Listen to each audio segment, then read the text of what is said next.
I left this Wall Street firm in the middle of the year. When you do that, you walk away from your annual bonus. One of the things that everybody should realize, and that is probably the single most important factor, is that if you can project yourself out to age 80 and sort of think, what will I think at that time? It gets you away from some of the daily pieces of confusion. And the short term can confuse you, but if you think about the long term, then you can really make good life decisions that you won't regret later. Most regrets, by the way, are acts of omission and not commission. I knew that when I was 80, I was not going to regret having tried this. I knew that if I failed, I wouldn't regret that. Trying to participate in this thing called the internet that I thought was going to be a really big deal. But I knew the one thing I might regret is not ever having tried. And I knew that that would haunt me every day. When I thought about it that way, it was an incredibly easy decision. What I want to talk to you about today is the difference between gifts and choices. Tomorrow, in a very real sense, your life, the life you author from scratch on your own, begins. How will you use your gifts? Will you guard your heart against rejection? Or will you act when you fall in love? Will you play it safe? Or will you be a little bit swashbuckling? Will you be clever at the expense of others? Or will you be kind? Cleverness is a gift. Kindness is a choice. Gifts are easy. They're given after all. Choices can be hard.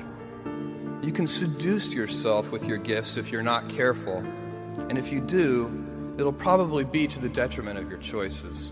I'm sure one of your gifts is the gift of a smart and capable brain. Your smarts will come in handy because you will travel in a land of marvels. We humans, plodding as we are, will astonish ourselves. Atom by atom, we'll assemble small machines that can enter cell walls and make repairs. Jules Verne, Mark Twain, Galileo, Newton, all the curious from the ages would have wanted to be alive, most of all, right now. As a civilization, we will have so many gifts. How will you use these gifts? And will you take pride in your gifts or pride in your choices? Will you bluff it out when you're wrong? Or will you apologize? Will you choose a life of ease or a life of service and adventure? Will you wilt under criticism? Or will you follow your convictions? I got the idea to start Amazon 16 years ago. I came across the fact that web usage was growing at 2,300% per year. Things just don't grow that fast. It's highly unusual. And the idea of building an online bookstore with millions of titles, something that simply couldn't exist in the physical world, was very exciting to me. I just turned 30 years old, and I'd been married for a year. I told my wife, Mackenzie, that I wanted to quit my job and go do this crazy thing that probably wouldn't work, since most startups don't, and I wasn't sure what would happen after that. At the time we launched this business, it wasn't even crystal clear that the technology would improve fast enough that ordinary people, non-computer people, would even want to bother with this technology. I was working at a financial firm in New York City with a bunch of very smart people, and I had a brilliant boss I much admired.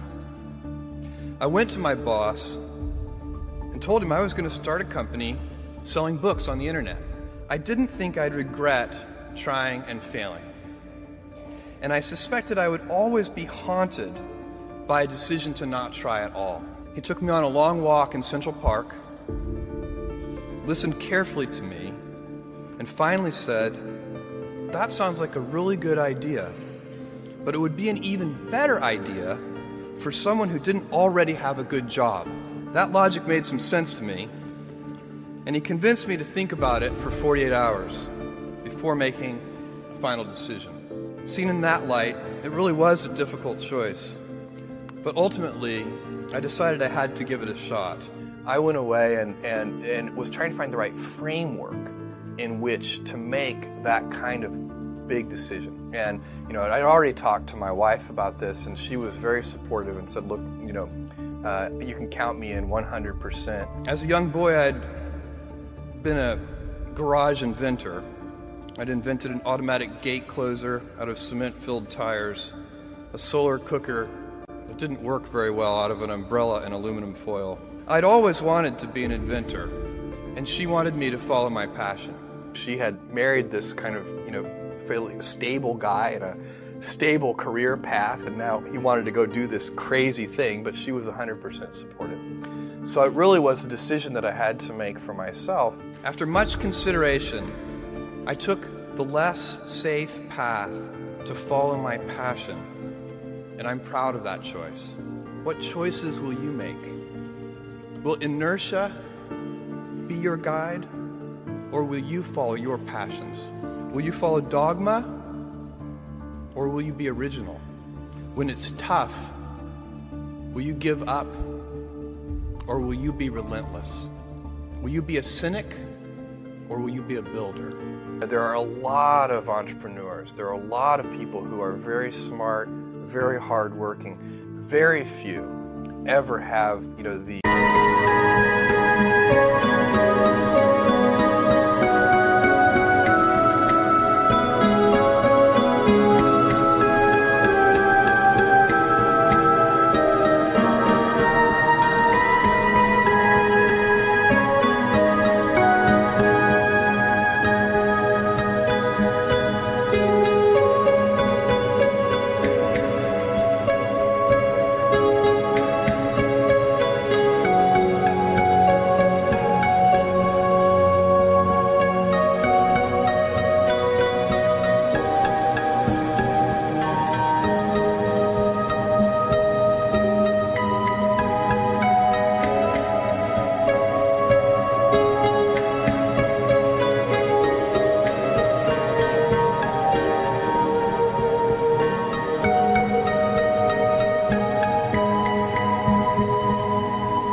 planetary alignment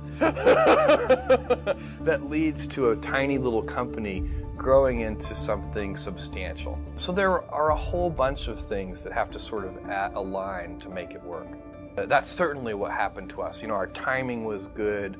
Our choice of product categories, books was a very good choice, and we did a lot of analysis on that to pick that category as the first best category for e-commerce online. Tried to get a lot of the little housekeeping details done even before we arrived in Seattle. And so you set about doing the simple things first. So you want to start a company. Well, the first thing you do is you should write a business plan. So that's the first step. I wrote a first draft. In fact, I wrote the first draft on the car trip from the East Coast to the West Coast. That blank sheet of paper stage is one of the hardest stages, and one of the reasons it's hard is because at that stage there's nobody counting on you but yourself.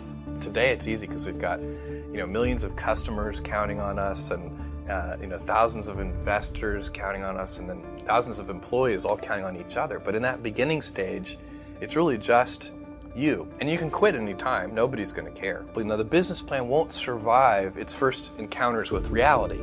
It will always be different, but the discipline of writing the plan forces you to think through some of the issues and to get sort of mentally comfortable in the space. If you push on this knob, this will move over here, and so on. I called a friend who lived in Seattle, asked if he recommended an attorney.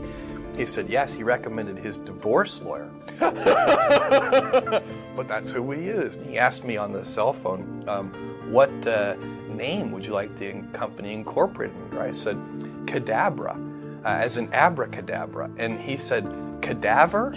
And I knew then that was not going to be a good name. But writing the business plan, the initial hiring, getting the company incorporated,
in a way, they're sort of, simple, almost pedestrian tasks, but that's how you start, one step at a time. The first sort of initial startup capital for Amazon.com came primarily from my parents, and they invested a large fraction of their life savings in what became Amazon.com. It was a very bold and trusting thing for them to do. And I told them that I thought there was a 70% chance that they would lose their whole investment, which was a few $100,000. And they did it anyway. And my dad's first question was, what's the internet?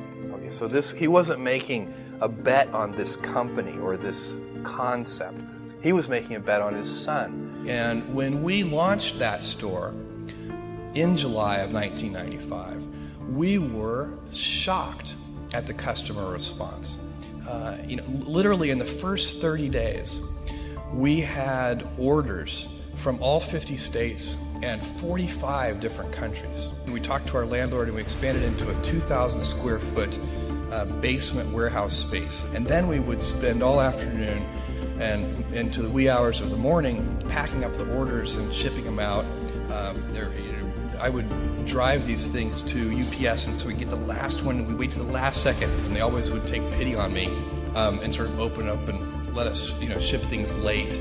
That early stage, by the way, of Amazon.com, where we were so unprepared, is probably one of the luckiest things that ever happened to us, because we had to work with our hands so close to the customers, making sure those orders went out, really set up a culture that served us well.